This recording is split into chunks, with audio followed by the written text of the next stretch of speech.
Darkcast Network, indie pods with a dark side.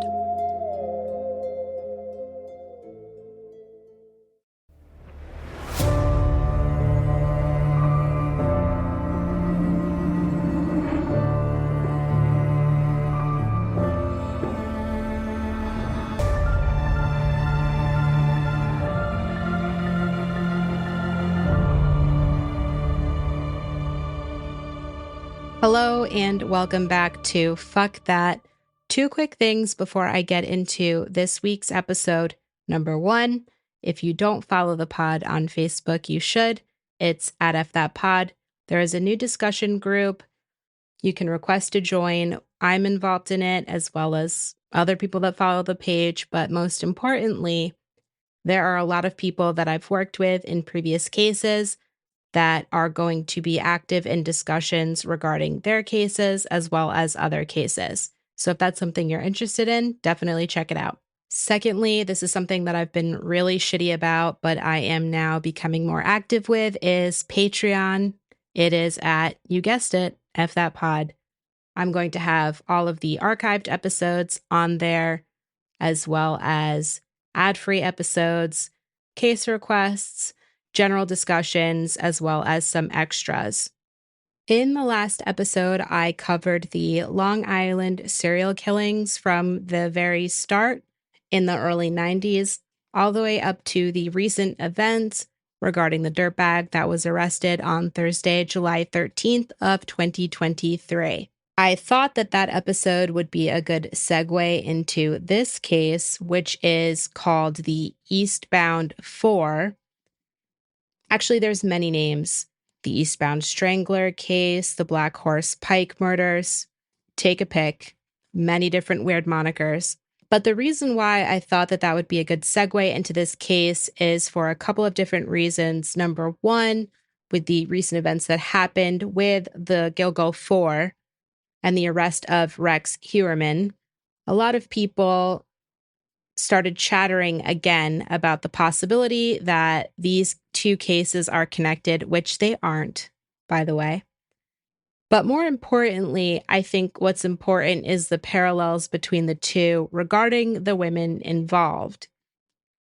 This case is another story about women that were in sex work or had struggles with substance use that were overlooked or judged by society and or authorities at certain points in the case. And I am hoping that because the recent events with the Long Island serial murders case shedding light again on this case, potentially we can see some movement and make some progress. Sex workers in the United States often operate on the fringes of legality because sex work is not legal in this country. And when I say sex work, that is obviously a much more all-encompassing term now, especially with the emergence of popular sites like OnlyFans. So in this episode, the sex work I am referring to encompasses the sex work that I discussed in the last episode, which involves both in-calls and out-calls, as well as Johns. And a John is just the name that is given to the individual that is contacting the sex worker to engage in whatever they both agree upon. In-calls are obviously when the John calls the person that's working and meets the person wherever they are. Out-calls is the opposite. The sex worker will travel to wherever the John is. And obviously there are dangers involved in both in-calls and out-calls. However, there is a much greater risk of danger with out-calls. So circling back to sex workers often being forced to operate on the fringes of legality due to the nature of their work, this puts them at an increased risk of violence. Tragically, these violent incidences, regardless of whether they are an assault, a sexual assault, or a homicide, go either unnoticed or unreported. And this perpetuates a cycle of silence and suffering that these individuals go through. But in spite of the alarming prevalence of violence directed towards sex workers, their struggles still remain to this day largely ignored or dismissed, relegated to the margins of public discourse. According to a research paper published in 2011, which I linked in the show notes, this paper aimed to quantify homicide data among sex workers between 1970 to 2009. And while the number of serial murder cases declined during this period, the likelihood that the victim was a woman increased. Additionally, the likelihood that the victim was a sex worker increased as well. The study demonstrated that 32% of serial murder cases between 1970 to 2009 in the United States, the victims were female sex workers. While it is hard to quantify exactly the percentage of the population that sex workers comprise, due to the fact that research is just limited, there are a few different studies that suggest that sex workers probably total between 1 to 2% of the population in the United States, and this is a generous number, so it's likely less. Considering the fact that this is such a small portion of the United States population that makes up this demographic, the fact that 32% of serial murder cases involving this population obviously suggests that female sex workers are typically the target for serial murderers in the United States. Now, keep in mind, this data does not include any homicides that fall outside of the parameters of belonging to a serial murder case. So this doesn't include any other homicide. This data also does not include other acts of violence that are perpetuated against female sex workers, like sexual assault, sex trafficking. And obviously, it's not just female sex workers that this violence isn't unique to. This applies to sex workers as a whole, but just for the sake of this case, I want to focus on this data specifically. And again, I wanted to share this data because the last episode I covered the Long Island serial killings, and the overarching theme amongst both is that the majority of the victims were sex workers, and for these marginalized individuals, violence becomes something that is all too common, and the stigma that they endure from society only further exacerbates their vulnerability.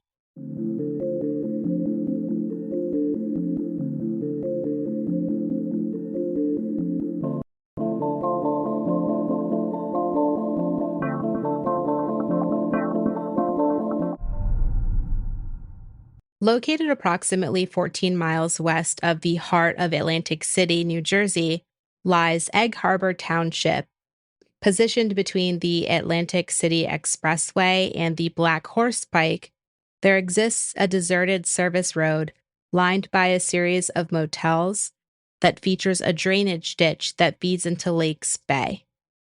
On Monday, November 20th of 2006, two women were walking along the service road when their attention was drawn to something peculiar, jutting from the brush on the embankment at the road's side. Intrigued, the women cautiously approached, but they soon realized that it was a pair of bare feet. What started as curiosity quickly turned to horror as these two women discovered the lifeless body of a woman sloped down the embankment. The women were obviously fucked up by what they just discovered, and they immediately called 911. The woman who called stated, quote, "Me and my friend were taking a walk on the path by the railroad tracks. There's a dead woman down there." And very quickly, this somber scene became a crime scene, and the investigation into the mysterious circumstances surrounding the woman's death was quickly set into motion. However, what investigators did not know was that the discovery of the first woman would lead to three more. Fairly quickly into the investigation, investigators were able to determine that one of the victims died of strangulation and another of asphyxia, but unfortunately, the other two women were found in an advanced state of decomp, which left the causes of their death, unfortunately, shrouded in mystery to this day. But investigators do believe that likely all four women died due to strangulation, asphyxiation. All four of these women were abandoned along that service road, sloping down the embankment, and they were positioned with their heads all facing east towards the water and towards the center of Atlantic City. Additionally, all four women were barefoot, without any socks, and without any personal belongings on their person. What's important to note about the location where they were discovered is that these discoveries were made in an obscure and unfamiliar location to most. This area was only considered something that was familiar to locals, and this desolate spot really lied tucked away from every other part of Atlantic City. It really was like on the outskirts and wasn't something that people knew about unless they patrolled and were familiar with the area. Because the location was somewhat desolate and wasn't really frequented by anybody that wasn't a regular, if that at all, this allowed there to be a large gap of time between the first murder and the last murder. Kim Raffo, the first woman to be discovered, was left closest to the service road, away from the brush and the drainage area, almost directly behind the back door into the Golden Key Motel, which led authorities to consider the fact that perhaps the person that was responsible for these crimes wanted Kim to be found. Walking along the service road, it would have been obvious to the person that perpetrated the crime, unless they were a complete fucking idiot, that her body would have been discovered, so that led authorities to believe that it was intentional. Additionally, because the area was so desolate and just unfamiliar to anybody outside of the area, authorities also suspected that the killer was likely somebody that was a local and very familiar with the area. Kim Raffo was born in Brooklyn, New York, where she met her future husband Hugh in 1989 when they were both teenagers. The two fell in love, they married, and they moved to Florida in the 1990s, eventually having 2 children. Kim and Hugh led what relatives said appeared to be a very tranquil and happy life. One of Kim's sisters described her as a, quote, mom of the year, end quote. Kim volunteered not only with the PTA, but with the Girl Scouts, and was also referred to as a Martha Stewart type of wife and mother. But in 2003, after Kim grew restless with the routine of her life, which I just want to stress, this is something that I think is very relatable. You get married, you have kids. Not that that isn't fulfilling, but I'm not saying this to belittle her, because I think everybody can get kind of bored with repetition, and sometimes people need to switch things up. So Kim decided to enroll in a cooking class at a technical school, but it is here that she meets a chef named Kenny Billicky. And this man turns her life upside down and not for the better. I might be saying his name wrong. I'm not going to lie. I didn't really read into it too much because I feel like this man is a little bit problematic, and therefore I didn't put effort into it. I hope he's doing well, but I don't give a shit about how his last name is pronounced. So regarding Kim and Kenny's introduction and how they met, there is a lot of conflicting information, and I just could not figure out what is fact and what is fiction. So there's really 2 main ideas as to how this transpired, and I'm just going to give you both. Either Kenny and Kim met during this cooking class, moved to Atlantic City together. She left her husband and children behind, wanting to start a new life. And the two, after living there for some time and working, fell into a life of partying that led to using drugs. Or when Kim and Kenny met, he got her hooked on drugs, which led to her husband leaving with the children, which is understandable. I can't ascertain which one is true, but either way, Kim and Kenny moved to Atlantic City, and the two had challenges with substance use. I want to quickly discuss Atlantic City and how it operates before I discuss Kim's life further, because the dichotomy between the epicenter of Atlantic City and what remained is at the heart of this case. While Atlantic City is no longer what it was today, I mean, the casino areas just are not as poppin' as they used to be. Back around 2006, this was a huge area and the city was doing very well. Atlantic City had several well-known casinos like the Tropicana or like Trump's absolutely ridiculous and quite frankly tacky Taj Mahal. But life in Atlantic City amongst the casinos looked really grandiose and lively, but life outside of the casino walls was very different. The casinos in the city generated a lot of wealth, but it created a vacuum that formed large pockets of poverty and crime around the city and the surrounding areas and outskirts. Pacific Avenue, which is a block inland from the boardwalk, is an area known as the Track. And the Track is a place where locals go to purchase drugs, use drugs, and where sex workers will often frequent, looking for an opportunity for work. When Kim and Kenny moved to Atlantic City, the pair found work at a casino restaurant where Kim waitressed. Kenny eventually lost his job due to his challenges with substance use, and he ended up turning to shoplifting. Kim eventually began working as a sex worker on the Track. In September of 2006, 2 months prior to the discovery of these 4 women, Kim's former husband traveled to Atlantic City in an attempt to find Kim and hopefully remove her from the city. He told Kim he wanted to take her away from Atlantic City and help her get back on her feet, and Kim ultimately agreed to this. Kim went to Long Island to stay with her ex-husband, where she remained for several weeks while she lived in sobriety. However, Kim made the decision to leave and return to Atlantic City in November. When Kim returned, she stayed with a friend that was a bartender at the restaurant she worked at prior, but she quickly fell back into the life that she had previously left behind. This friend is likely the last person that saw Kim on Sunday, November 19th, the day prior to the discovery of her body. Unconfirmed sources stated that Kim went with a John to the Taj Mahal casino, but left shortly after 5 a.m. to purchase drugs. Kim was found, again, the next day by the 2 women who were walking along the service road. Investigators believe she was strangled with a rope or cord, and she was found with cocaine in her system. Kim was 35 years old when she was murdered. But instead of remembering Kim for the decisions that she made, I think that we should remember Kim as a woman who was a mother and was a wife and was known as a supermom who volunteered whenever she could. By all accounts, Kim was a doting wife and a doting mother prior to her involvement with Kenny, and I think we should remember her for that. Barbara Breidor was originally from Pennsylvania, and she was known as a joyful and light-hearted young girl growing up.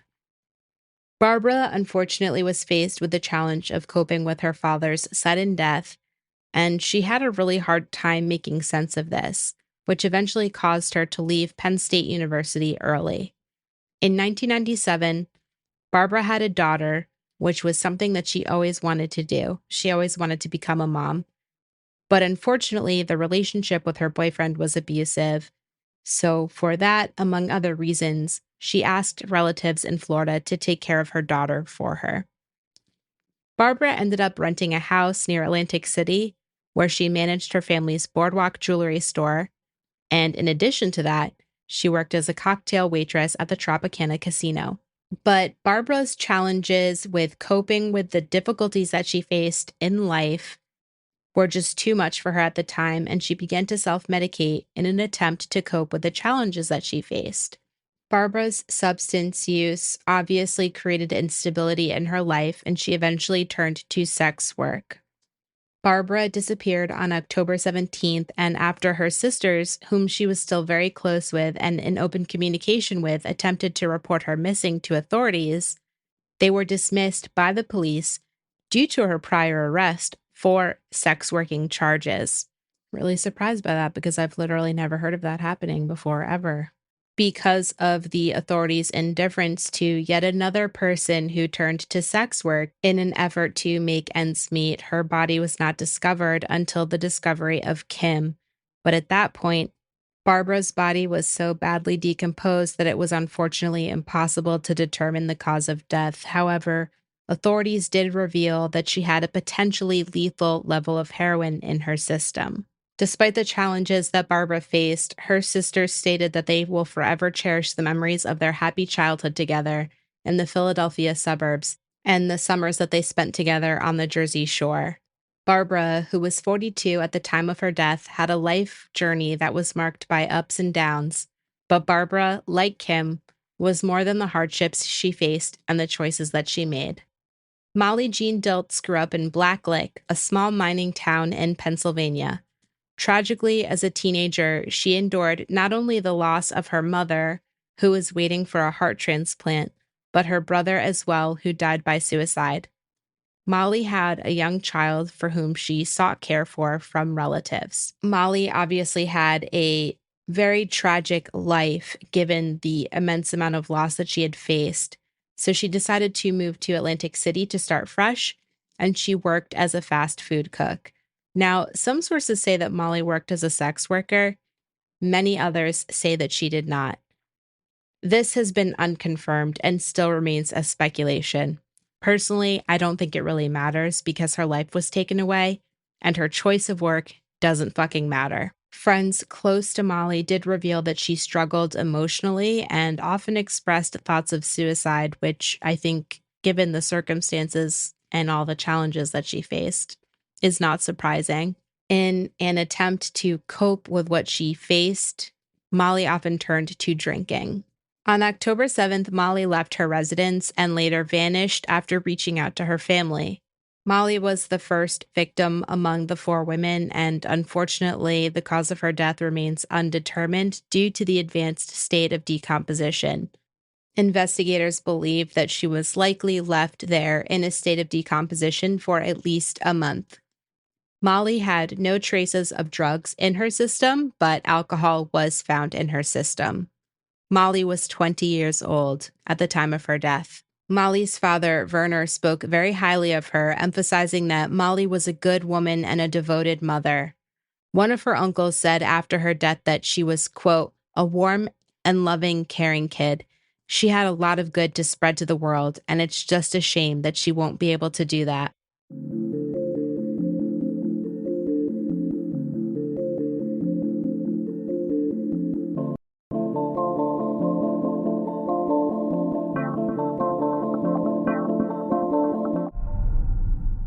Tracy Ann Roberts was raised in Newcastle, Delaware.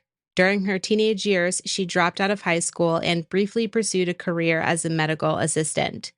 After living in Philadelphia, Tracy began working as a dancer in Atlantic City. After Tracy's struggles with substance use worsened, she began to work as a sex worker. According to multiple sources, Tracy lived in the same group of buildings as Kim, and many sources additionally say that the two were friends. Similarly to Kim, there are two different narratives with Tracy as well, so I'm just going to give you both, and unfortunately, I have tried to determine which one was true and which one wasn't, and it's really just a 50-50 divide. Tracy did go missing in November, but one narrative says that she was shopping with a man named Dante, who I suspect might be the man that is in the second narrative, but I have no evidence of this. It's just my hunch. But she was shopping with this man named Dante. She ended up purchasing the outfit that she was wearing when her body was found. She told Dante that she was going to leave and would be back within the hour, but tragically, she never returned. Other sources say that she was last seen alive with a man who wanted to be her pimp. The man attacked her, hitting her in the throat, which led to her being hospitalized. And then after that, she disappeared. Either way, the circumstances surrounding Tracy's death pointed to asphyxiation, and she was found with large amounts of cocaine in her system. Tracy was only 23 when she was murdered, but I wanted to shed some light on this really tragic event. According to several sources, Tracy's daughter is either about to or has recently earned her graduate degree in economics. Early investigations determined that all four women either lived near or worked near the track and potentially may have all known each other somehow. A 41-year-old repairman was the initial focus of the investigation for quite some time. While this man's name is public, his reputation was destroyed due to this, and he was thereafter referred to as the fifth victim in this. which I think might be like a little bit dramatic, but I can understand the sentiment behind it. So, out of respect for this man's privacy, I'm going to keep his name private because he was never formally charged with anything and had no link to the crimes. You can Google this man's name. I'm going to refer to him as John Doe. So, John Doe became a person of interest because he worked as a maintenance worker for the Golden Key Motel, which was again right off of the path where these women were found. And he stayed there for free in exchange for repairs. John Doe initially gained the attention of authorities because he contacted them to let them know, which, side note, not really sure what the authorities were doing. Maybe they were partying hard at the Tropicana. I don't fucking know. Why the fuck would a serial killer call the authorities and say, hey guys, I found this and you may like want to check it out and shit, FYI. It wouldn't fucking happen. It wouldn't happen. So anyway, this man came under fire by authorities because he called them. He called them and said, hey guys, I found a shoe on the roof of this motel that I work at and thought it may be related to the case. And the authorities were therefore like, but we got our fucking guy. Case closed. Fuck him. Now, following an alleged, which hasn't been proven, and this is all kind of just messy, and there's really no solid, concrete information out there, so I apologize. It's really just undetermined to this day. But following an alleged domestic dispute between John Doe and his girlfriend got pissed and called police to implicate him in these crimes, these murders. Authorities investigated John Doe's room at the Golden Key and his truck. They found no evidence implicating him in the murders, but in the room that he shared with his girlfriend, they found almost like a camera voyeuristic setup with a DVD that allegedly had still photos of his 15-year-old, not officially stepdaughter. What's really fucked up about this, though, for a multitude of reasons, is that he was obviously apprehended based on this DVD, but investigators didn't bother with that. They apprehended him solely to interview him based on these 4 murders because that's what they honed in on him for. And when they didn't find any connection between him and the murders, they let him out when he was never charged with anything. So this led many people to say, well, he obviously didn't have anything to do with the DVD. John Doe stated that he had nothing to do with the DVD, that his girlfriend did all of this. His lawyer says that his girlfriend did all of this. His friends, as well as people that like barely even know this man, said his girlfriend did all of this. I don't know what's true or what's not, unfortunately. I wish I had an answer. But ultimately, he was let go and he was never charged with anything. But I think the real issue here is that authorities really apprehended this man because they had tunnel vision and they were just sure, oh, they picked up a scent. This has to be the guy. And when they realized he wasn't, they let him go. So nothing came about the DVD. And who knows what opportunities they may have missed while they were focused on this man. John Doe still states that he is innocent to this day, and he still remains free of any charges to this day. According to a book I read, The Eastbound Strangler Behind the Scenes of ID's Dark Minds, which I've included in the show notes, a source came forward to the journalist who co-authored the book. Now, this woman told him that she was with Kim the night of her murder, and that the pair were partying with 3 Johns at a hotel. According to the source, one of the Johns she described as being very sketchy and wired. The man allegedly had a fixation on feet. Remember that all 4 of the women were found barefoot without any socks or shoes. According to her, the man kept putting his hand around Kim's neck, and the source left later in the evening after feeling uncomfortable when the 3 men became physical, but in an aggressive way. But immediately when she heard about the discovery of Kim's body, she told police about the encounter. And according to this woman, when she told them about the encounter, they did not take her seriously, and they told her they already had their guy, likely referring to the John Doe that I had just mentioned. Circling back to the top of the episode, I mentioned that in light of the recent events in the Long Island serial murder case, new light has been shed on this case. However, many people began to question a link between the two. But on August 1st, Atlantic City Prosecutor's Office announced that there was no connection. And this was done after they collaborated with Suffolk County Police to examine evidence. The investigation into the murders of Kim Raffo, Barbara Breidor, Molly Jean Dilts, and Tracy Ann Roberts remains ongoing to this day. It will be 17 years this November. The Golden Key Motel, near where the women were found, was demolished in the summer of 2015. While investigators ultimately determined that there was no connection between the recent Long Island serial murder arrest and these murders, the community remains hopeful that the recent attention brought to this case could lead to new information, or maybe someday, an arrest. The tragic stories of the 4 women murdered will hopefully compel society to change the narrative surrounding sex workers and substance use. These women's lives deserve justice, their stories deserve to be heard, and their deaths demand a meaningful action to create a safer and more compassionate world for all. Anyone with information about the unsolved murders should call the Atlantic City's Prosecutor's Office at 609-909-7800, or you can visit acpo.org/tip/new to submit an anonymous tip. And I will include this information as well as any other relevant information in the show notes. If you liked what you heard today, please subscribe, leave me a review across any platform. You can find the podcast on all social media at fthatpod, except for Instagram at fthat_pod. Don't forget to check out the website, fthatpod.com, and check out the podcast on Patreon at fthatpod.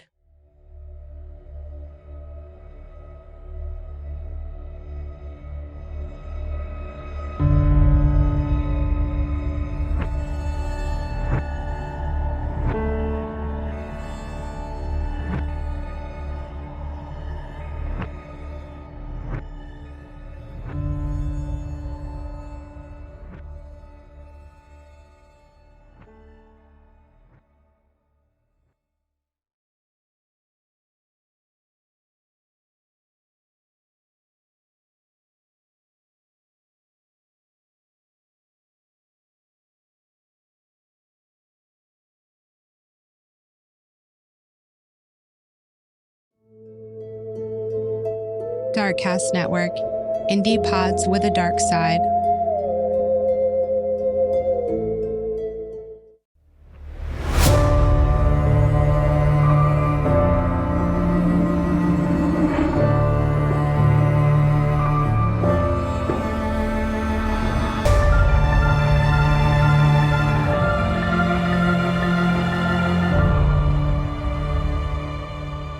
Hello and welcome back to Fuck That. Before I get into the episode, I wanted to give a shout out to Rachel, who is the newest member of my Patreon. Also, I need to share this really bizarre fact that I learned yesterday, and if anybody knows the reasoning behind this, please tell me why, because I read a bunch of weird theories. Nobody could really explain why, but apparently some Mexican cartels are customizing the magazines of their guns with Lana Del Rey's face on them. She's a singer. And I need to know why, because it is the weirdest thing I've ever come across. I think maybe ever. So yeah, it blew my mind. I figured it would blow your minds as well. And if anybody knows why, let me know, because I really need to know the reason behind this. It's going to drive me insane. All right, let's jump into the episode. Frederick Valentich is an Australian pilot who disappeared during a training flight. Frederick has been missing for 45 years, 4 months, and 19 days, and his disappearance is considered to be Australia's most famous case of an alien abduction. Frederick was born on June 9th, 1958, and I couldn't find really anything on his mother, but his father, Guido, was heavily involved in his disappearance. But what I do know is that both of his parents were born in Italy, And they subsequently moved to Australia, which was where Frederick was born. Starting at a young age, Frederick was fixated on UFOs and the thought of an alien invasion. Who doesn't enjoy a good tall gray? Am I right?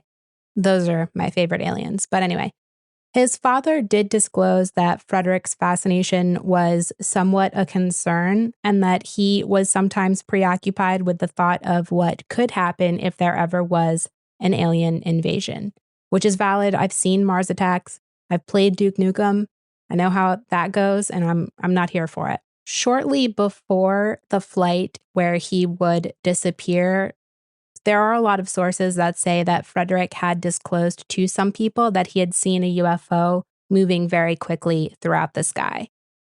I'm going to talk more about aliens later in the episode, but before you judge this guy and think he's crazy, honestly, there's a lot of people out there that believe in aliens and UFOs. So honestly, this really is not something far-fetched to believe in. What Frederick was most passionate about was flying and becoming a pilot. In fact, this is what he dedicated his life to. At the age of 20 in 1978, he applied to the Royal Australian Air Force twice, and he subsequently was denied, but he then ended up joining the Air Training Corps. I'm going to give a really brief overview of where he was at as a pilot prior to this flight where he disappeared, and then I'm going to go into it more in depth after the investigation. But just to give you a quick idea of where he was at as a pilot, at the time he was studying part-time to become a commercial pilot, so the kind of pilot that will take you to Florida when you want to go on vacation. If that's where you want to take a vacation. There's a lot of other better places, but I'm not here to judge. Anyway, he also had a private pilot's license at the time with 150 flight hours, as well as his night rating. What I mean by that is he had a Class 4 instrument rating, which he earned on May 11th of 1978, but this allowed him to fly at night only VFR, not IFR. VFR means visual flight rules. It is also called VMC, so visual meteorological conditions. So that means that he was able to fly in conditions where there was adequate visibility at night. However, if the visibility was subpar, that would require a pilot to use IFR or instrument meteorological conditions. So he was not instrument rated to fly in conditions that required you to use only instruments because of the visibility. And that is a difficult certification to achieve. At the time, he was not pursuing an instrument rating. He was pursuing his commercial pilot license, his CPL, and he had a really hard time with these certification exams. Unfortunately, he failed all 5 of the CPL exams twice. And the month prior to his disappearance, he had failed 3 more CPL exams. According to the investigation conducted by the Australia Department of Transport, prior to Frederick's last flight, he told his family, some friends, and his girlfriend that he only had 1 subject left that he needed to pass in order to gain his CPL. This was unfortunately not true. He also told them that he was attending classes twice a week to help him study for his CPL, and his father, Guido, was helping him pay for his commercial license, but nobody knew what training organization he was taking those classes with. Frederick was also involved in some incidences while flying, which I will also elaborate on later when I get into the report. Saturday, October 21st, 1978 was a beautiful day, super sunny, barely any clouds, just a perfect day. Not the kind of day that you see in New England ever, by the way. Late afternoon, evening, Frederick traveled to the Moorabbin Airport, which is right outside of Melbourne, for a training flight that he had scheduled. And that airport is one of the largest aviation education facilities in the world. It has 15 flight schools with over 650 instructors.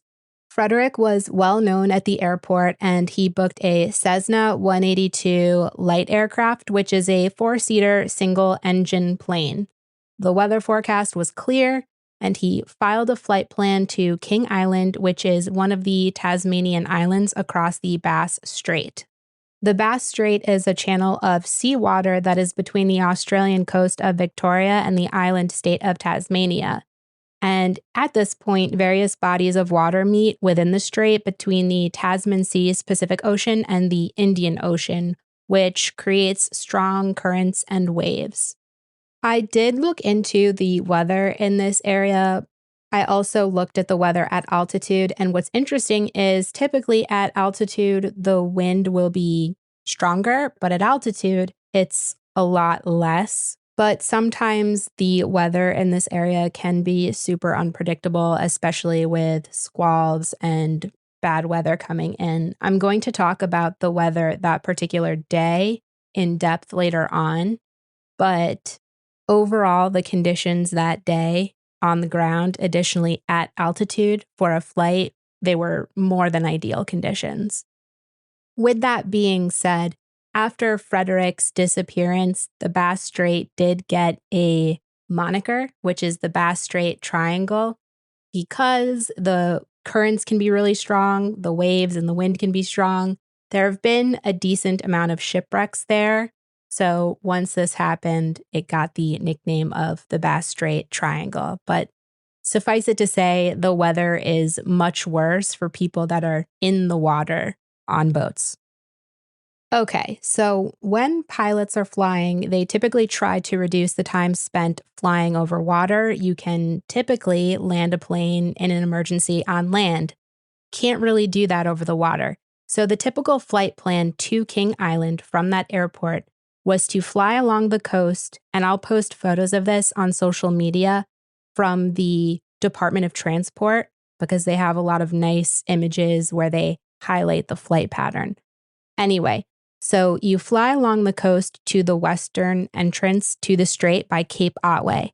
After that, it's 50 miles or 85 kilometers across the strait, so over water, between Cape Otway to King Island.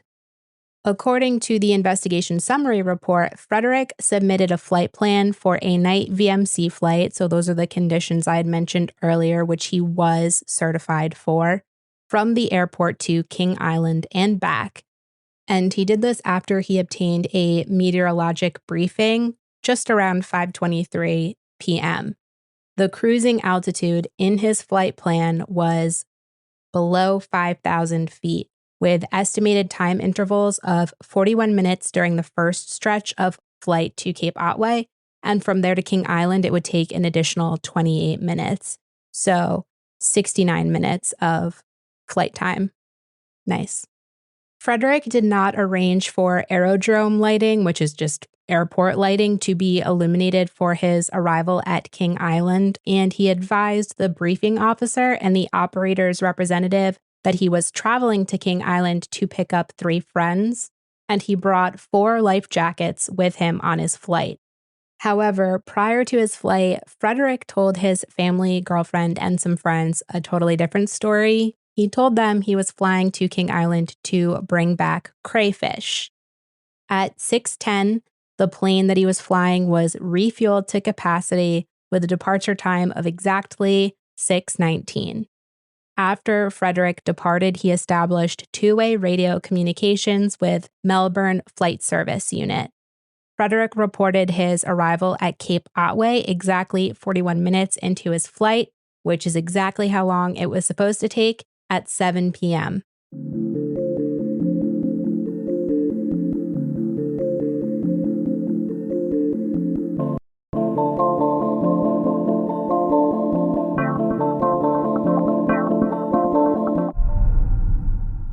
The next transmission that Melbourne FSU received from Frederick was received exactly 6 minutes and 14 seconds past 7 o'clock, and this was recorded. I am going to read the transcript starting with Frederick, and it alternates between him and FSU, so just know that it's Frederick FSU, and on and on. There is one part where Frederick speaks twice, which I'll note, but just so I don't have to keep saying who's speaking, just know that that's the order of dialogue. Frederick radios in and says, Melbourne, this is Delta Sierra Juliet, which is the call sign for that aircraft. And in small aircrafts, you'll see this on the tail of the plane. It'll say, in this case, DSJ.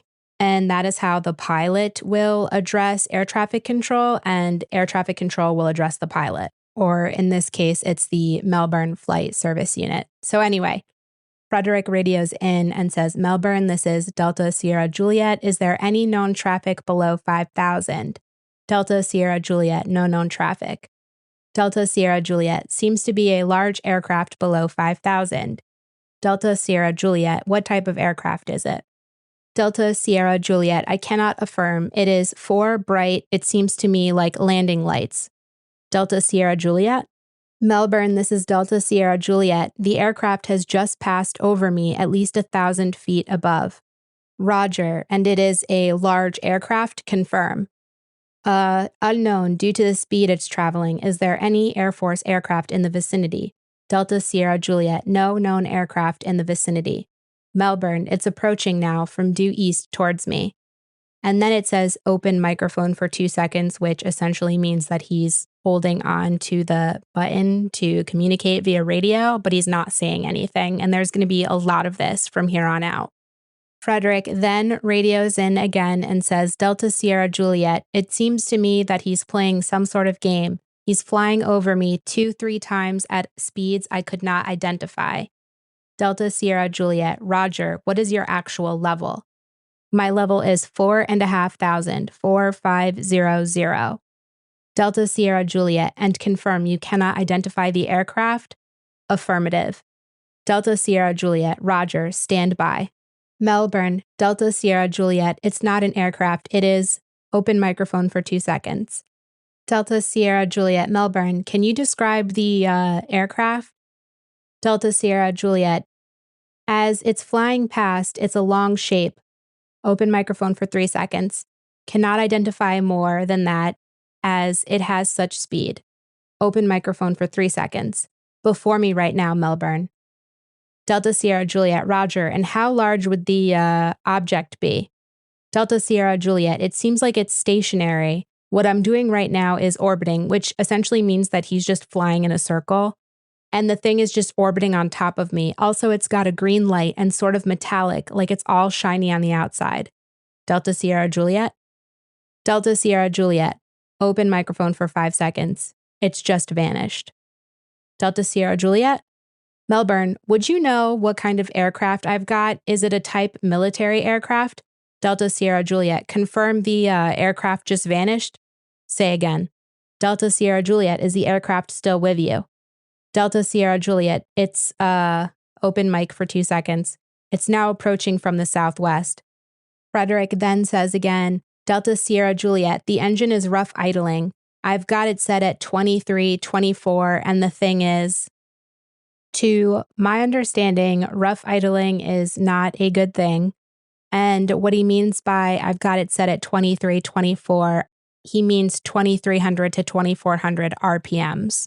Delta Sierra Juliet, Roger, what are your intentions?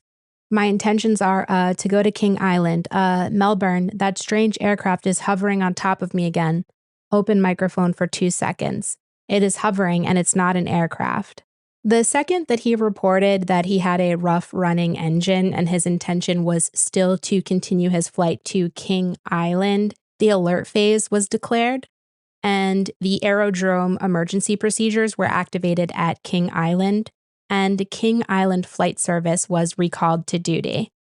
FSU called in Delta Sierra Juliet, and Frederick responded with Delta Sierra Juliet Melbourne with open microphone for 17 seconds, and that was the end of communication. There is no record of any further transmissions from Frederick's aircraft, and this exchange lasted for just under 6 minutes. The investigation into Frederick's disappearance was conducted by the Australian Department of Transport, took 4 years to complete, and it noted that the reason for the disappearance of the aircraft had not been determined. Frederick was listed as missing and presumed dead after a coronial inquiry.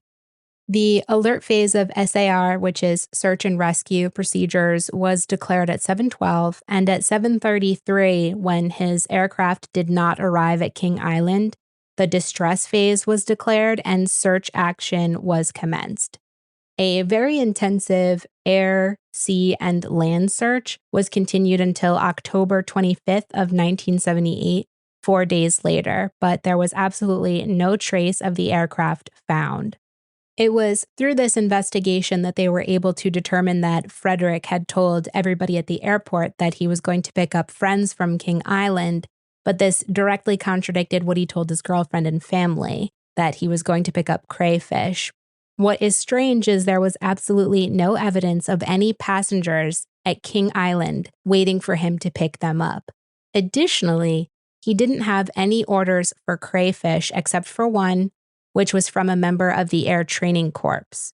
But Frederick did not order crayfish from King Island before his flight, and apparently, during his flight, there were no crayfish available at King Island. For those of you in the United States that are wondering what the fuck a crayfish is, I too was wondering that. They are crawdads. I'm sure you all know what that is. Crawfish, crawdad boil, when they just dump them on the table and shit. A crawdad boil, that's what I'm talking about. So he didn't have a crayfish order in for King Island, and he didn't have any homies that he was allegedly supposed to pick up at King Island, which is very strange.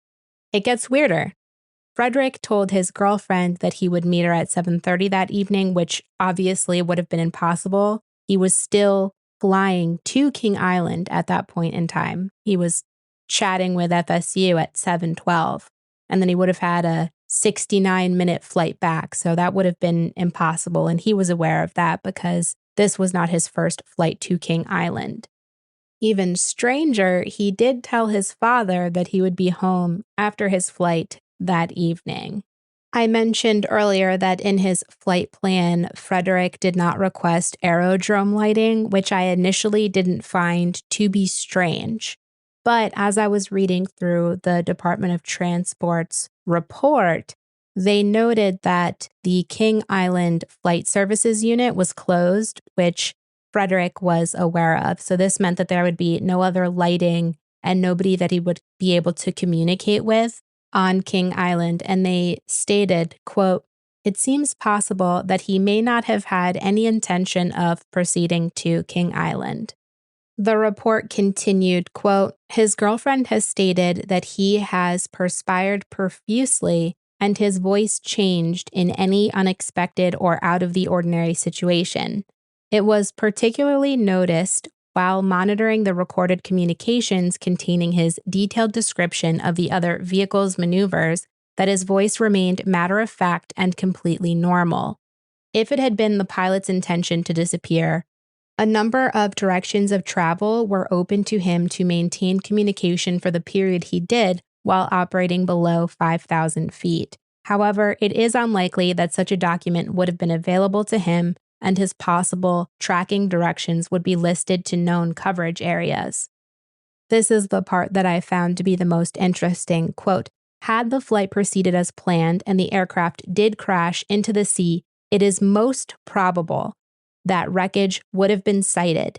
The aircraft disappeared without trace and no wreckage was located or information received concerning the whereabouts of the aircraft and its occupant. It therefore is not possible to determine the cause of the disappearance, but it seems likely that the aircraft did not crash in the sea between Cape Otway and King Island."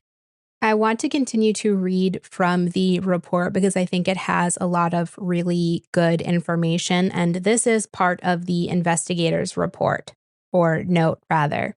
So it says, notes of a conversation with the OIC, which I'm assuming is the officer in charge of King Island, on October 24th of 78, Brian Jones. He was on duty from 0800 to 1500 on Saturday, which is 8 to 3. At 1500, he put through a closing request to MLFS, which is the flight service, stating lights out as no planned flights due and no request for lights. He was pulled out of the golf club by Melbourne about 19:15, so 7:15, after the aircraft had reported engine problems. He put on the airfield lights at 19:35, so 7:35. At the same time, his assistant had just arrived to also put the lights on for a departing Cessna, which had been held up for passengers, and this is again on King Island. That same Cessna that was held up on King Island was immediately used for a quick search around the island with the assistant as an observer from 8 o'clock to 8:25. Nothing sighted. Weather absolutely clear with unlimited visibility. There was another plane that arrived at 1800 hours, which is 6 o'clock, with a band that was due to depart around 3 o'clock the next morning. They have an agent who has a key for the lights on that island. Again, this was an additional plane that was used for a quick search at 1,000 feet, so super low altitude at 8 o'clock to 8:55, with Brian Jones, who was the officer in charge, as an observer. He noted that you could see the Cape Otway lights, which is where the last transmission came in. That is that one last point that you fly to before you're flying directly over the strait to King Island. And he noted that you could see the Cape Otway lights flashing from the lighthouse as well as all of the island lights. Excellent visibility with a clear sky. No clouds, very starry. Many fishing boats around the island had their lights on and could be seen for miles. Additionally, the officer in charge spoke to the cray fishermen, and none were ordered for that night, they had confirmed. In fact, they had sold out in the afternoon and didn't have any left. He noted that the pilot had not booked into the hotel, and they do not recognize the name of the pilot, Frederick, but the aircraft had been down to King Island before, so it was something that the aircraft could handle.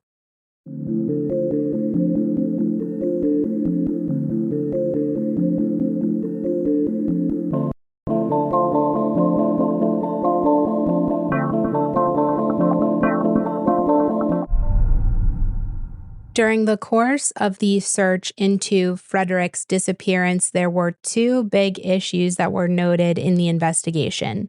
And it is written in a way that it is unclear and vague, so bear with me.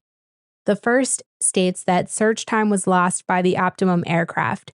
I'm assuming what they mean by that is the search plane, but again, it doesn't really say. Then it says, in directing a surface vessel, which I'm assuming is a boat, to the position of a possible oil slick and debris for retrieval.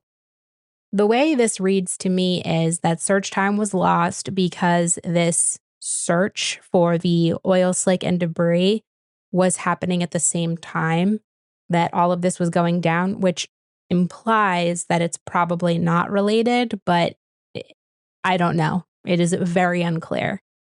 It then states that the second problem is when the light aircraft without integral navigation systems found possible debris out of sight of land, they had to climb to a fixed position, and when they did that, they lost sight of said debris.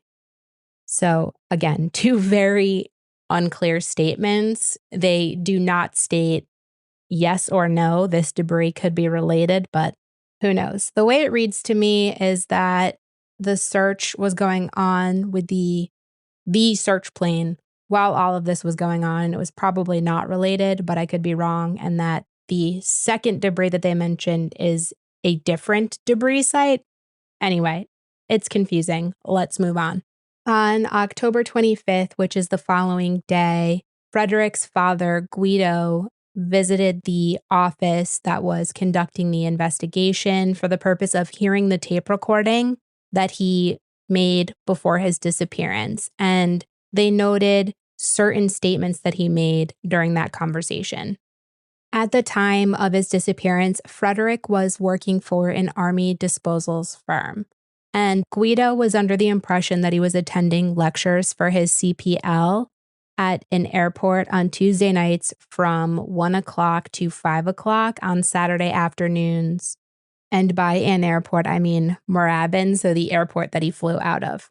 What was odd is that he did not know the organization, which I mentioned earlier. Nobody knew the organization, nor did anybody know the alleged lecturer. His father went on to state that there were no problems at home, Frederick didn't have any financial issues. He very much wanted a career in aviation, and he was really excited about eventually being able to join the Royal Australian Air Force.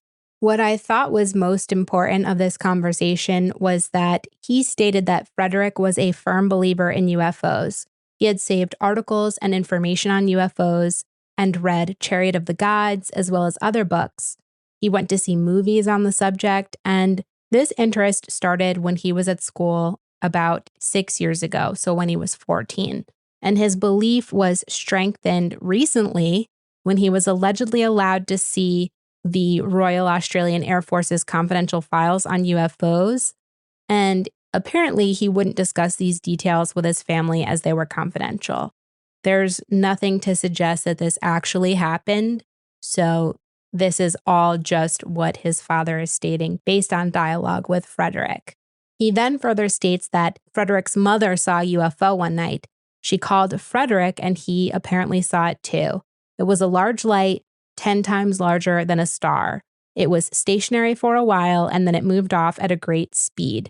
He stated that this happened to Frederick about 8 months ago, so 8 months prior to his disappearance. His father eventually became convinced that UFOs existed. So this entire family, Frederick did have sisters, but his father, his mother, and him firmly believed in aliens and the existence of them, as well as UFOs. His father further stated that Frederick was worried about attack from UFOs and what they could do, but he had told them that there was nothing that they could do, therefore there's no point in worrying about it. He then stated that he's unsure about what him and his girlfriend had planned that night. He knew that Fred was going to be home and thought something about his girlfriend's statement was fishy. His girlfriend stated that they had plans. There's really nothing to suggest that she had anything to do with anything. So I think at this point, it's the day after. It's just a grieving father trying to rationalize things. One of the components of this investigation was an official pilot investigation in which they conducted a thorough background and history of Frederick. I'm going to read through a lot of it, and there's going to be some overwhelmingly negative aspects of his career, especially in piloting. And I just want to say that I'm not going over that to make Frederick look bad in any way, but I think it's a critical piece to the investigation. In high school, he had some difficulties. He fell below average in geography, English, science, and graphics, which I feel like graphics is fucking irrelevant. Who gives a shit? And he failed math A and B. This was in 1974. In 1976, he applied to the Royal Australian Air Force, and the test results were very low scores, indicative of low IQ, fit for unskilled work only. In 1977, he enrolled in RMIT, which is the Royal Melbourne Institute of Technology, but he subsequently withdrew in July. He had his student pilot license issued on February 24th of 1977. It says solo June, so I'm assuming that he was able to fly solo in June of 1977, but it doesn't state any further. It states that he passed the basic aeronautical knowledge on his third attempt on August 11th of 1977.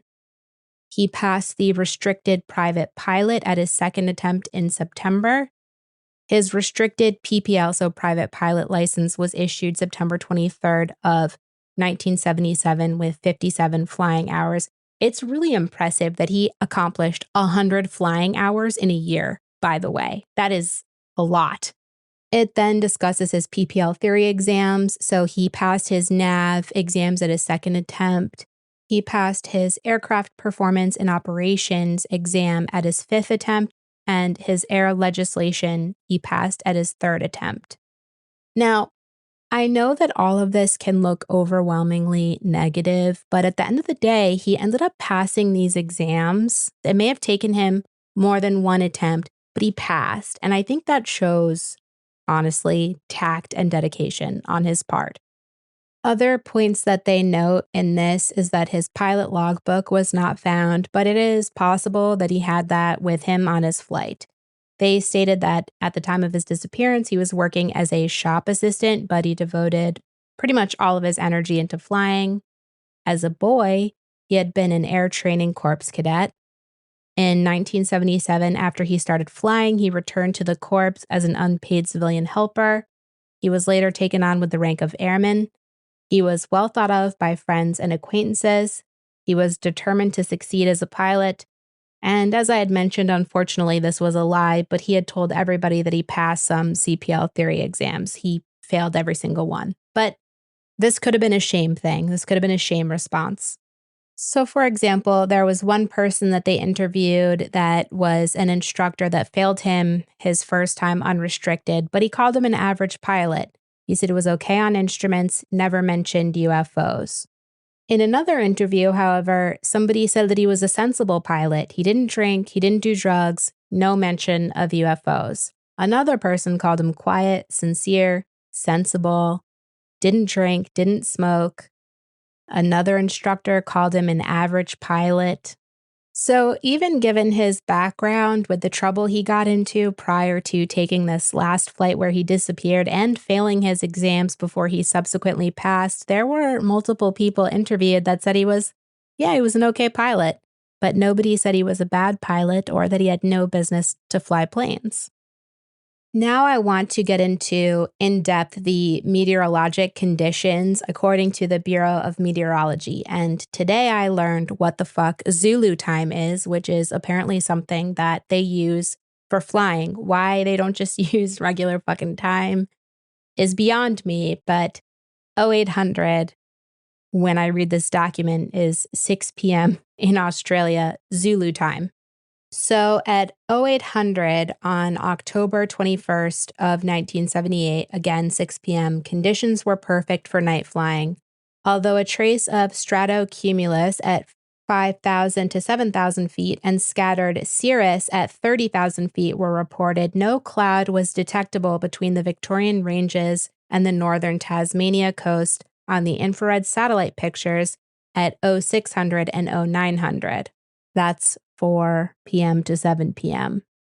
There was no turbulence and visibility was excellent. An airborne aircraft over King Island at 8 o'clock that evening, which would have been way after this last transmission came in, could clearly see the light from the Cape Otway Lighthouse. So visibility was ideal. You could see the lighthouse from Cape Otway, from King Island, which when he radioed in, he was right after Cape Otway. Who knows how far he made it, but vice versa. And then again, there were the fishing boats that they stated during the search and rescue. They could see the lights from the fishing boats in the air. So suffice it to say that this was the perfect flight condition and that there was nothing weather-wise that should have impacted Frederick's flight.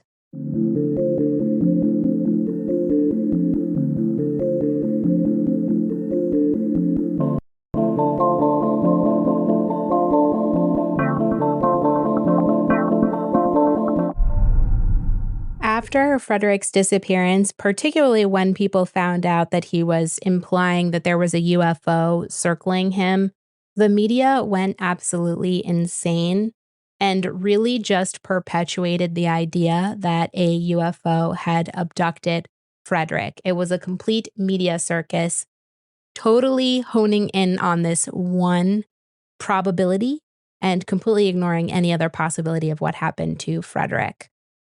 As I had mentioned earlier, Frederick and his family believed in aliens and the existence of UFOs. So keep that in mind when I read the following. According to the Department of Transport's investigative report, quote, Frederick's father was convinced and remains so, according to subsequent media publicity, that his son was captured by a UFO and that he would be returned when they had finished investigating him. Frederick showed a great interest in UFOs and had a collection of books, articles, and clippings on the subject, but father did not think that his son was convinced of their existence as he himself was. In an interview with The Age, which is a Melbourne-based paper, his father stated, quote, "I'd rather it was a UFO than a plane crash." And I really want to drive the point home that in extreme grief like this, it is so common for people to believe something that everybody else might perceive as far-fetched. To me, this seems like something that would be easier to digest than his son dying in a plane crash, because it leaves it open that when they're done investigating him, he could return. So I get it. In extreme grief like this, a lot of people will believe something that's easier. So now I want to jump into theories, and I want to start with aliens. When I say that, I don't know if any of you have seen that meme. It's like this guy with a little bit of a goatee, and he has crazy hair, and he's got his hands like next to his head. I think it's from the History Channel, and it just says aliens. I gotta post it on social media. But every time I say that, I just think of this guy from the History Channel with just disheveled hair, and it just says aliens. Anyway, but what I thought was really interesting is that after his disappearance, so many people suddenly started spotting UFOs. I'm going to read through two different reports in this investigation from the Department of Transport where they received phone calls from people that swore that they saw UFOs, which I think is really interesting, honestly, especially because one of them comes from a very credible source. At approximately 1800 hours on October 22nd, 1978, so that's 6 p.m. the next day, I received a telephone call at my home front. I'm going to leave the person's name out of it. You can look up this investigative report online, but I don't want to name anybody. So this man stated that he was a responsible person, an officer in the Royal Australian Air Force Reserve, and he did not wish to create the opinion that he was a nut. I respect that. Lead off with that. So this guy stated that at around 6:55 on the previous night, so when Frederick was in his flight that evening, he was traveling from Mount Waverley in a southerly direction along Huntingdale Road. Mount Waverley is a suburb in Melbourne, so super close. He further states that he observed a shower of very bright metallic scintillations, which I'm not going to lie, that's a new word for me outside of physics. So I know that word in the context of physics, but this doesn't apply. So outside of physics, when we're not talking about light and photons, it's just like flashing beams of light. So picture, the way I understand it, you're wearing a diamond ring, you got your windows open, and the light kind of hits the diamond, and it causes like those lights to kind of beam off of it. And that is what scintillation means outside of physics. So he sees these weird lights in the sky at an angle of about 45 degrees. How the fuck this dude is able to determine that is beyond me, but I digress. But he states at an angle of about 45 degrees from the horizontal, 1.5 degrees are in vertical plane and 1 degree are in the lateral plane. This is like so precise.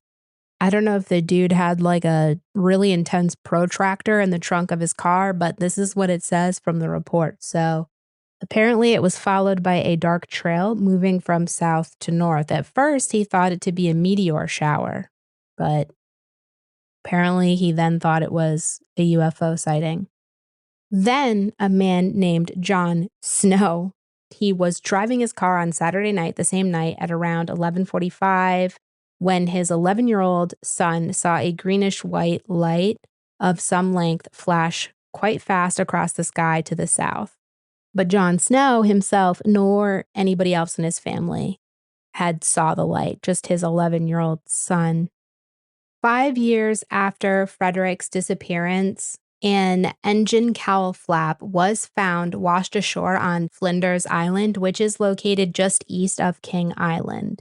In July of 1983, the Bureau of Air Safety Investigation asked the Royal Australian Navy Research Lab about the likelihood that this cowl flap could have traveled to the position it ended up in from the region where Frederick's aircraft had disappeared. And they noted that, quote, the part has been identified as coming from a Cessna 182 aircraft between a certain range of serial numbers, end quote. But these serial numbers did include the aircraft that Frederick was flying in at the time of his disappearance. So super vague, but not ruling out the fact that it could have come from his plane. In 2013, a retired United States Air Force pilot and astronomer, really weird combo, but I digress, co-authored an article for the Skeptical Inquirer, which is subtitled The Magazine for Science and Reason.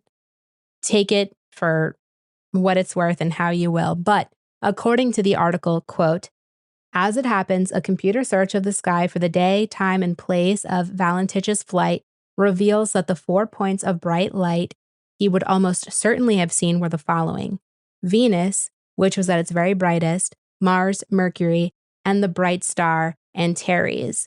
These 4 lights would have represented a diamond shape, given the well-known tendencies of viewers to connect the dots, and so could well have been perceived as an aircraft or UFO. In fact, the striking conjunction was shaped as a vertically elongated diamond, thus explaining Valentich's saying of the UFO that it's a long shape. As to the UFO's other characteristics, the metallic or shiny appearance could have been due to the power of suggestion alone. Having connected the dots, Valentich would likely have gone on to fill in the areas as solid, even metallic. We must remember that Valentich's impressions are those of someone who is confused about what he was seeing. The green light could have been part of this confusion also. Remember, Valentich's first description of the UFO involved only 4 bright white lights. He made no mention at the time of a green one. It could actually have been nothing more than the Cessna's own navigation lights on the right wingtip. That green light, or its reflection on the windshield, could easily have been superimposed onto the UFO sighting, end quote. Other theories suggested that Frederick staged his own disappearance, or that he possibly became disoriented and began flying upside down or inverted.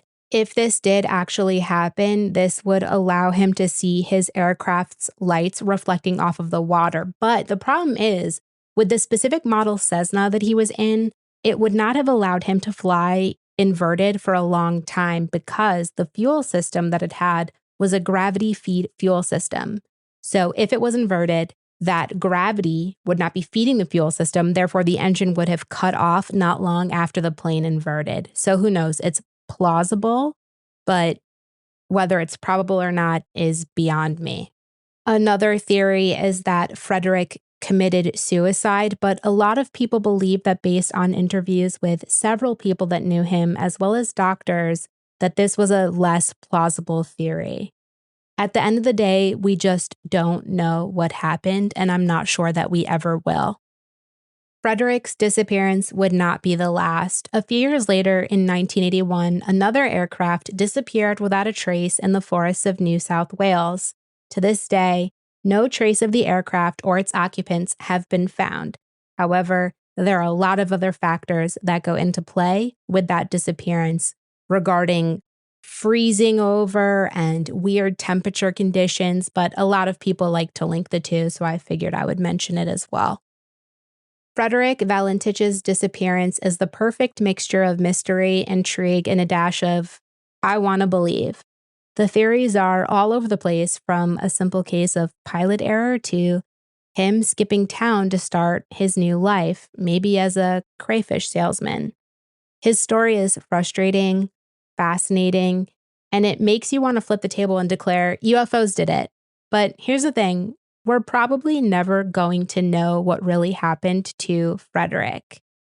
Frederick's story is one that over decades has invited speculation, conversation, and maybe a little bit of hope and intrigue that there's more out there than we can see from the little planet that we call home. So whether you're a skeptic with your feet firmly on the ground or a believer with your eyes on the stars, the story of Frederick Valentich is a wild ride without a clear destination. And maybe, just maybe, that's exactly how it should be. After all, his father stated that he'd rather believe it was a UFO than a plane crash. So maybe we should just keep it that way. If you want more of me and my pod, F that pod on Patreon. For every single episode, I archive a lot of my old episodes, so you get every single episode there. I release them early and ad-free, 0 ads. Baby girl's gotta make money, but there's no ads on Patreon. If you also liked what you heard, please like, review, subscribe. You can find me on all social media at fthatpod except for Instagram. fthat_pod. I'm on YouTube, fthatpod, and the website is fthatpod.com. Love you, bye.